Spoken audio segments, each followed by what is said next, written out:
Saya akan membahas mengenai kondisi preeklamsi atau hipertensi dalam kehamilan. Dikatakan preeklamsi terjadi pada 5 hingga 10% kehamilan. Ini merupakan salah satu menjadi penyebab utama kematian ibu di Indonesia bahkan di dunia. Apalagi ditunjang dengan kondisi-kondisi medis yang lain seperti adanya riwayat diabetes, kemudian riwayat peningkatan kadar kolesterol dalam darah, kemudian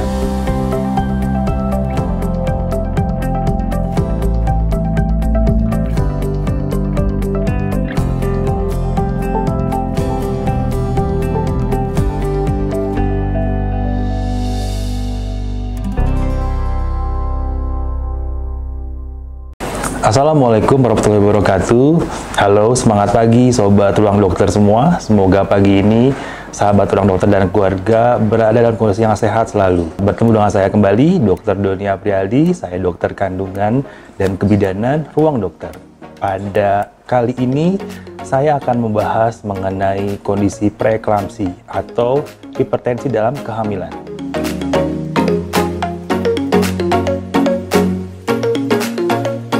Apa itu preeklamsi? Preeklamsi adalah suatu kondisi hipertensi atau adanya peningkatan tekanan darah yang terjadi pada suatu kehamilan di atas usia kehamilan 20 minggu. Biasanya ditandai dengan adanya peningkatan tekanan darah di atas 140/90 mm air raksa. Dan kondisi ini biasanya berhubungan dengan tingginya angka morbiditas dan kematian ibu. Dikatakan preeklamsi terjadi pada 5 hingga 10% kehamilan, dan ini merupakan salah satu menjadi penyebab utama kematian ibu di Indonesia bahkan di dunia selain terjadinya pendarahan dan infeksi. Oleh karena itu, pentingnya untuk memahami preeklamsi sangat penting dan diperlukan agar tidak terjadi progresivitas penyakit di kemudian hari.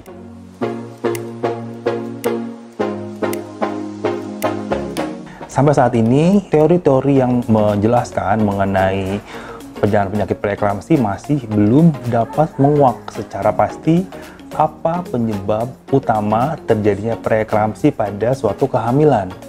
Ada yang menyebutkan hal ini berhubungan dengan genetik, ada yang menyatakan berhubungan dengan gaya hidup, dengan faktor imunologis, faktor hormonal, faktor stres oksidatif karena paparan zat-zat radikal bebas. Itu semua masih dalam proses ongoing penelitian. Jadi, kondisi ini pun ternyata bisa ditingkatkan dengan adanya beberapa faktor risiko. Bisa dari ibu sendiri dan dari hal lainnya.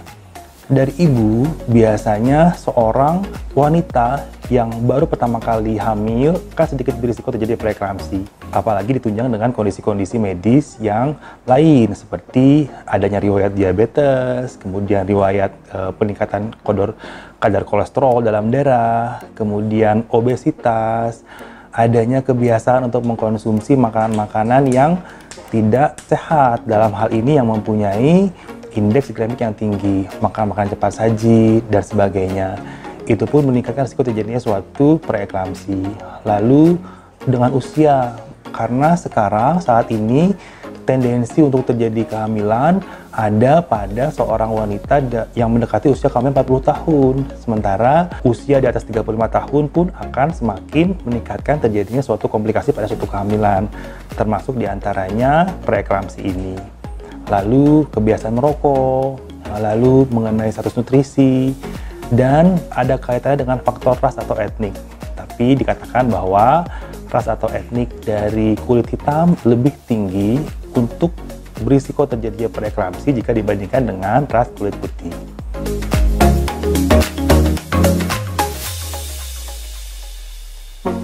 Hampir semua wanita hamil dengan preeklamsi tidak menunjukkan gejala sama sekali.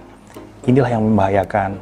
Oleh karena itu, pentingnya untuk melakukan pemeriksaan secara rutin sesuai dengan jadwal yang ditentukan pada dokter kandungan terkait. Dikatakan jadwal kunjungan pada trimester sampai dengan trimester mendekati trimester 3 harus 1 bulan sekali.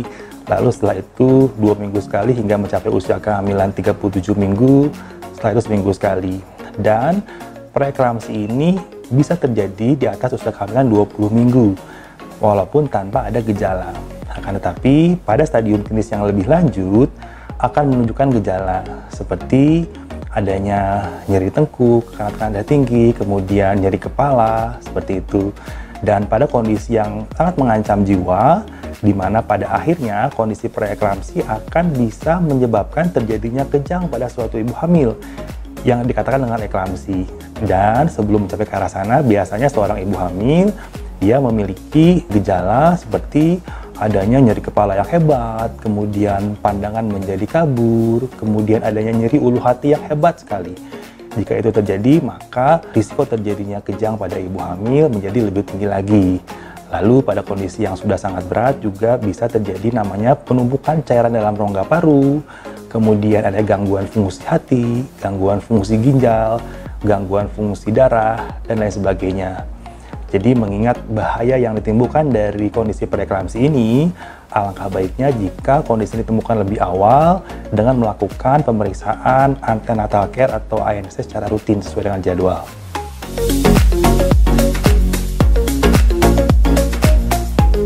Tentunya kita melihat berbagai faktor yang meliputi kondisi saat ibu hamil diketahui mengalami preeklamsi atau eklamsi.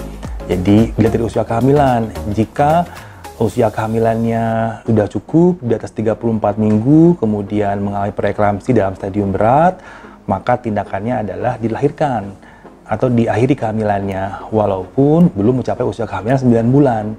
Ini terjadi untuk menurunkan tekanan darah, kemudian mencegah terjadinya komplikasi lebih lanjut dari preeklamsi. Lalu bagaimana kondisinya apabila tekanan darah masih belum terlalu tinggi, kemudian dari pemeriksaan penunjang ternyata tidak menunjukkan stadium klinis yang berat, dapat diberikan obat penurun tekanan darah tinggi, kemudian jika diperlukan untuk dilakukan perawatan, dan pada akhirnya jika diperlukan pun harus dilakukan tindakan pengakhiran kehamilan. Jadi tidak mau kan Anda sobat ruang dokter hamil dengan disertai komplikasi atau menyulit preeklamsi atau eklamsi.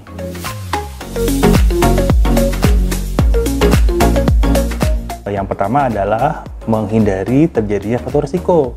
Jadi hindari menikah dan hamil di usia kehamilan di usia Anda yang sudah agak lanjut mendekati 40 tahun, kemudian pola hidup yang sehat dengan status nutrisi yang baik, kemudian menjaga status profil lemak dalam tubuh Anda, kolesterol dalam hal ini. Kemudian sebenarnya jika sudah terkena preeklamsi, tidak ada tindakan pencegahan efektif.